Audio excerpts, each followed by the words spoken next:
Alright, so, I am Rich. This is my show, RMAX Models. Mamoli Lexington Part 9 is the individual, vid.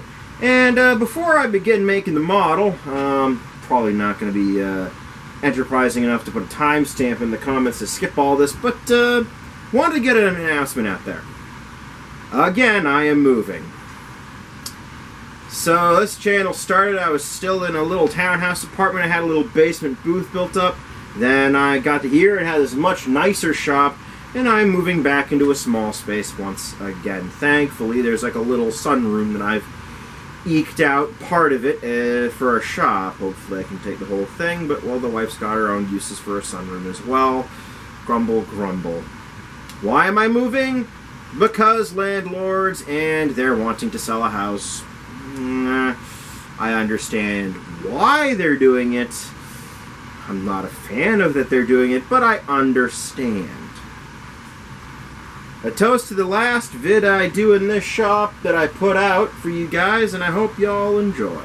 Because the next video of this you'll see me doing will be from the new shop, and it'll probably be about mid-September, I'm going to say.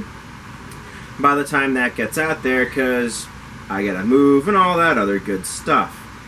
Also, because of, moving panic, this vid's going to be a bit shorter, so I just want to apologize for that. But alright, enough of that. Let's get to the part where I start putting model together, huh? Cheers!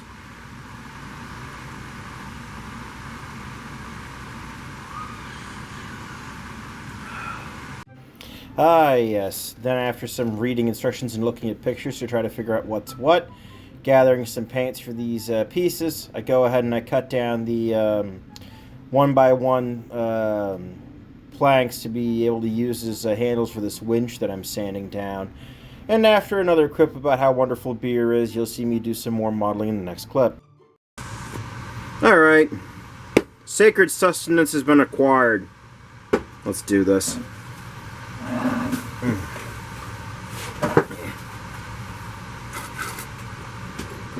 Oh, yeah. I actually had a smart thought.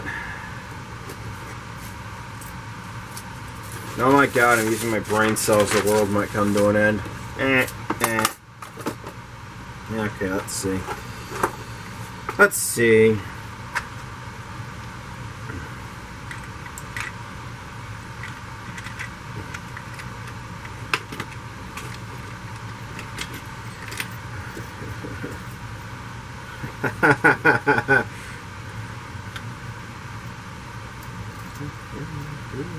That chuckle was me laughing about something that, as you can see by my having edited things out, I can't really share on YouTube.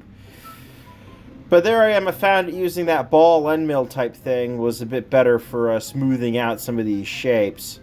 Such as the binnacle, which I'm sanding out there before I talk a little more. There we go. I like that it can maintain the same general orientation and be brought closer to things. So, I have no idea what the hell a binnacle even is. But this looks like some kind of winch. So, how do I make it better? The answer is I'm going to paint it. And here I go, hemming and hawing at first about, do I use the airbrush? And yeah, it would provide a more even coat, but that's not really quite needed for these pewter things, just because, well, pewter and not, in my opinion, the best details. But that's besides the point. I was still able to paint it, make it look good, and I looking at the plans there and looking at my phone for various nautical terms before I start painting this winch, and then I'll get to painting the binnacle next.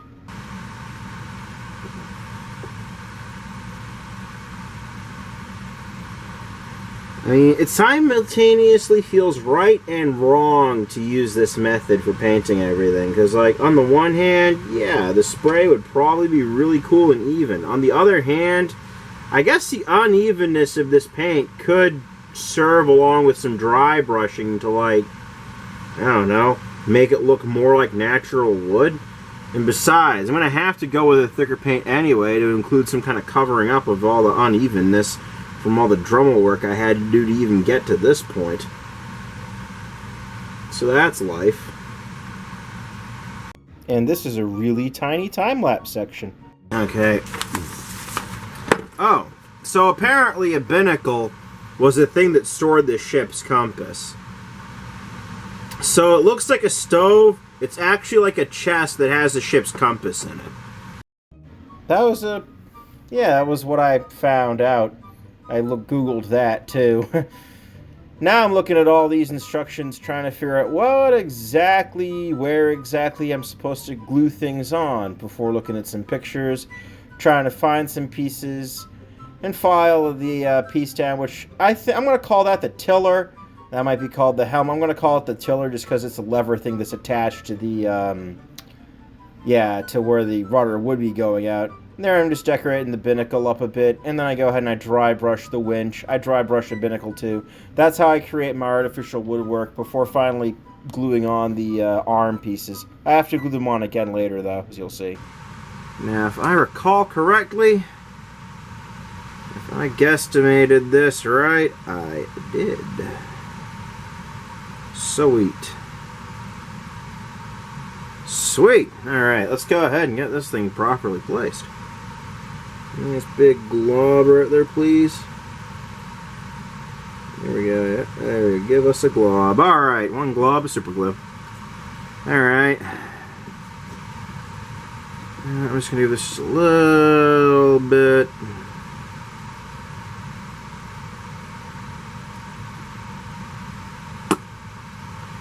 Sweet. Come on. Stay. Yeah. And I'm just going to give that like a minute. Give that a moment and then see if it worked. And if it didn't, just use more. Okay. Ah, yes, the classic approach of bigger hammer, more glue, brute force, and ignorance. It's not elegant, but it works. There, I was just cutting out the quote-unquote window piece for the binnacle that you make with wood. So there I go, did some painting of the tiller bit, and then more measuring, cutting to find out where exactly to place my done-up tiller bit after dry brushing it and doing a bit of touch-up. And there we go, I put that in place. And yeah, this is one of the longer time-lapse segments. It's about a minute of, I think, or maybe two, of film, or of time-lapse, but it's about 50 speeds, so it took about an hour and a half to do. So what you see there is me trying to cut out with the coping saw the steering wheel holding bits before going ahead and just dremeling out that things to get the right shape, as you briefly saw in like that sliver of a flash of an illustration from the plan. Then, but this is before I eventually cut down a piece of wire to size, drill out where I need to get things to fit. I use actually a grinding bit to do that before finally using my saw, cutting down the wire to size, and gluing it all in one piece. And yep. And this guy, which goes there, will also serve. Come on, get it, get on there. There you go. Smooth things over, and as a structural reinforcement. Okay.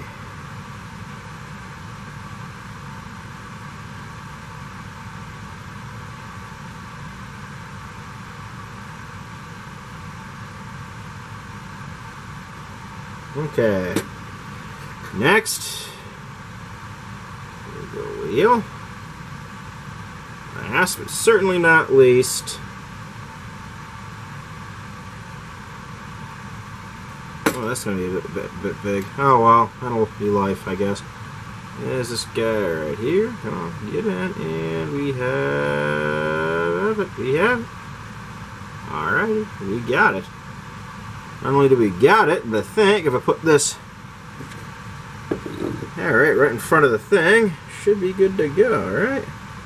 And of course, the only go I do is just sanding down the ends of that helm to make it more even, then gluing it in place. And then I proceed to look at how the whole actual steering mechanism, you could say, is set up, which is essentially a bunch of pulleys and then a rope wrapped around the pulleys and the steering wheel to make it so that it would actually turn it. But to do that, I need to mount all these pulleys to the deck somehow, and that led to some thinking of needing to organize these, which you're going to see part of now. Okay, once again it turned off on me while I was talking and I didn't hear it. Alright. Figure if I do this now, it'll help me somehow later. Oh dear. Yeah, I am going to need another one, aren't I? Okay. 3. An embarrassing amount of time organizing these pulleys by Tweezer and I later reveals this clip. See, I got all these different little pulleys here, alright? And sorting them out so that later they're not such a pain. I'm going to work on the idea that these are the ones I need, but there's really only one way I can check that. It said 1 by 3 pulley. So 1 millimeter by 3 millimeter with a shaft in it. So let's turn this on and see how big this thing really is. So you're like 1.7 by 3.6, 2 by what? 2.69. So this probably is, I'm going to guess that this is actually the right one, but you know, let's sort them all out best we can, take a good look before we make too many conclusions here. And conclusion already made, but yeah, I do end up separating these things out, and then I start trying to find out how I want to lay these in. So I drill some holes eventually. It may be in this clip, or yep, it is in this clip. I drill out the holes. There's 6 of them because there's 3 pulleys on each side. There you see them. And then I start trying to, you know, put the thread through the pulleys. And then I think of a good way to attach them to the deck, which I may detail here. Alrighty, and it looks like this is going to be, you know, quite possibly the last filming session I do in this shop, just because I'm not sure if I'm going to get any more in, and the camera's already running out of power. As you can see there, though, that's the first of my pulleys in the deck. I'm going to have to paint this guy black, but that will make it look, I think, a bit more authentic. A bit more like realistic, I guess. Honestly, I have no clue at this point. I'm just trying to make it look as good as I can. So, time to take my clueless butt and get a few more of these done, eh?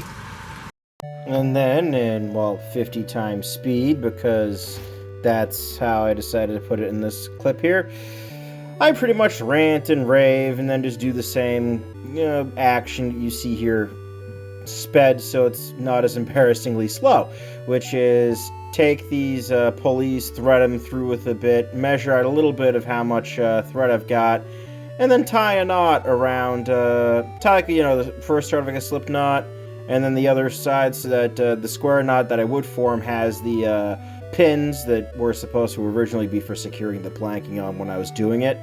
Yeah, that's where those pins came from. Is instead now acting like the nail that holds that in. And I just put on some dabs of super glue where the knots are to make them all stay.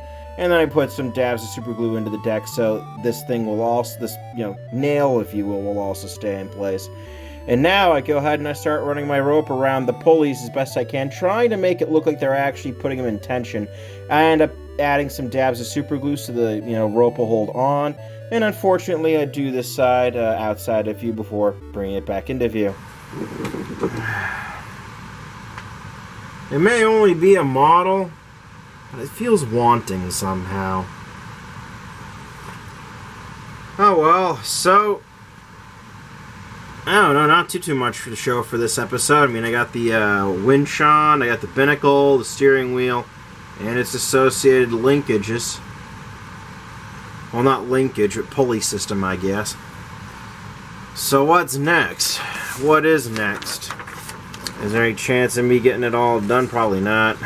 Spoiler alert, nope. A lot of hemming and hawing through instructions to find that. Nope, nothing I can really do more in this vid.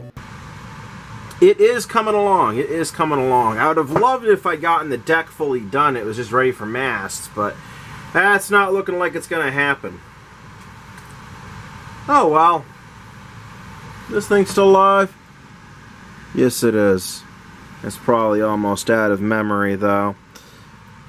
So, nah, I'll film in a proper outro. Alright. After a bunch of takes of this, and one I think might almost be perfect, let's see if I can get a little better with this one, shall we? So, guess it's appropriate before I do the whole see you later type video, because this is not goodbye. I'm going to give you a panorama of the shop. The shop is saying goodbye, because this shop will not be the one I will use in the next video, because I have to make that shop in my new apartment. Meaning I have to use that sun space I eked part of it out for. The problem is this chair bit from here to this wall might just be a little bigger than what I got in the new place. Means minor, arguably minor, but still very annoying and feels a lot more major than it is bad thing. Which is not going to be able to do the Bismarck or any other large 1/200 scale model ship in that shop. Might be able to store the boxes there or somewhere else in that house, but those models are not happening there. Okay, that's the bad news. What's the good news? Well, it's whole place is on one floor. Kids can get to the shop, and I can get to the kids from the shop. So I'm able to watch them from the shop, which is great, means that I can spend more time in the shop, so quite possibly more videos. That's great for you guys. That directly impacts the channel.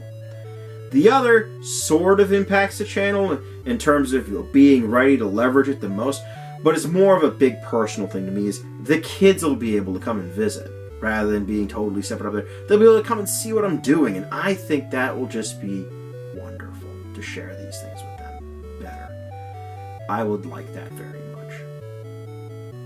I will like that very much when we can do that. So that's a big plus. And the more I think about it, the more good things outside of channel are coming from this move that, in all honesty, yeah, it's to a smaller place, but there is so much good mixed in there that I can't help but think it's a good thing, and some good things are going to be coming from it. And good things may very well be coming my way, and other things too. We shall see. What was it that Bob Ross said? Something about you can't have the light without the dark, you can't have the good without the bad. I think I see some good times ahead, though. Unlike when he made that quip, he was actually in a pretty dark place, sadly. Heaven rest his soul. But anyways, that is neither here nor there. To get to the part where the kids get to come in, and I remember to keep things a little cleaner because the kids might come in and, possibly better layout for camera, I don't know, because I haven't built the shop up yet, so we'll see in mid-September. Well, until then, till Mamoli Lexington Part 10, which comes out sometime mid-September, I am Rich. This is my channel, RMAX Models. This has been Mamoli Lexington Part 9. If you are still here, sir, madam, assorted other thing I won't speculate, but you're still awesome. Well, thank you very much. Feel free to like, share, subscribe, hooray, and I think I got a good outro now. Peace out.